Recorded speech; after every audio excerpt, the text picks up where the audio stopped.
Merci à tous, bonjour. Je vais vous parler un peu de prévention sur ce questionnaire de frottement oculaire pour le kératocone.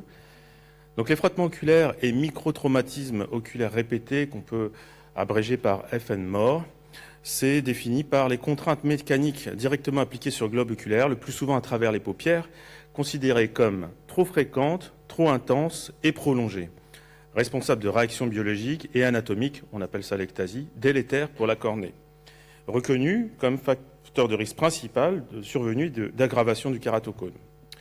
La justification du questionnaire, c'est de valider scientifiquement un outil pertinent pour dépister les facteurs de risque, éduquer les patients avec une phase d'introspection qui est en fait une partie du traitement en soi, et éventuellement standardiser les études. L'historique du questionnaire, ça a commencé en 2017 avec une initiative locale au CHU de Bordeaux, un questionnaire de 16 questions qu'on a distribué en routine au centre de référence du kératocone de Bordeaux avec 11 questions sur les frottements, 6 sur l'impact du cross-linking. En 2019, on a présenté à la Saphir ce questionnaire avec quelques premiers résultats préliminaires. En 2020, on a fait un sondage élargi avec le groupe du centre de référence pour définir 51 questions candidates. Et en 2021, on a fait une étude prospective multicentrique non randomisée, portée par le CHU de Bordeaux et financée par lui. Alors, on a dans cette étude soumis le questionnaire de 51 questions à un panel de patients, pour un panel de patients inclus sur 8 sites du centre de référence, répartis sur toute la France.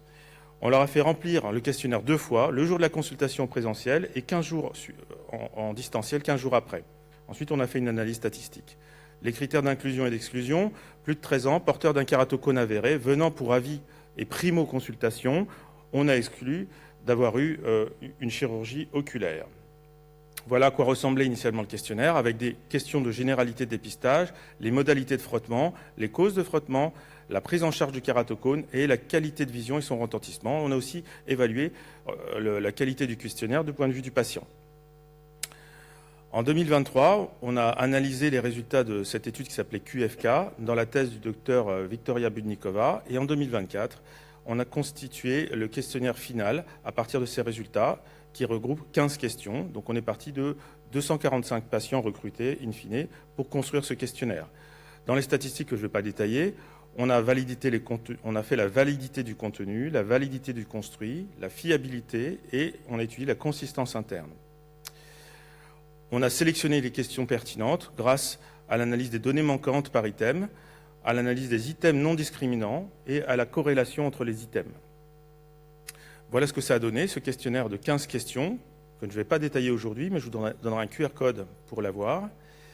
Et le 6 décembre 2024, on a finalement fait la deuxième phase de validation, consistant à regrouper en groupe nominal, c'est un petit peu comme un Delphi, un panel de 14 experts des centres, avec un patient, et on a réalisé un vote de validation de toutes ces questions, avec un vote anonyme.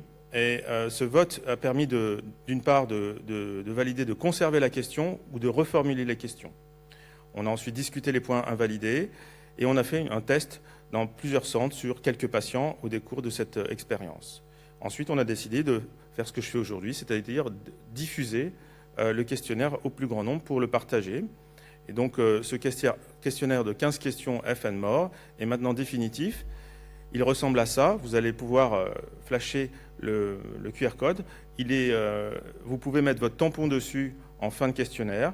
Il y a aussi une petite vidéo de prévention en QR code en bas à droite de la deuxième page. Donc vous pouvez faire un recto verso PDF. Et donc ce format numérique smartphone existe aussi maintenant. Vous pouvez, je vous engage à flasher pour voir à quoi ça ressemble. Vous pouvez répondre vous-même au questionnaire. Et vous pouvez ainsi mettre votre email dans le questionnaire. Et le questionnaire qui est anonymisé vous permet ensuite de recevoir sur votre boîte mail vos réponses. Donc le patient peut amener ses réponses éventuellement à l'avance ou faire ça en salle d'attente. Et donc l'idée, c'est vraiment de le diffuser. Donc on compte sur vous pour l'utiliser au quotidien et nous faire des retours. Voilà, je vous remercie. Merci, professeur Touboul, pour ce questionnaire extrêmement intéressant.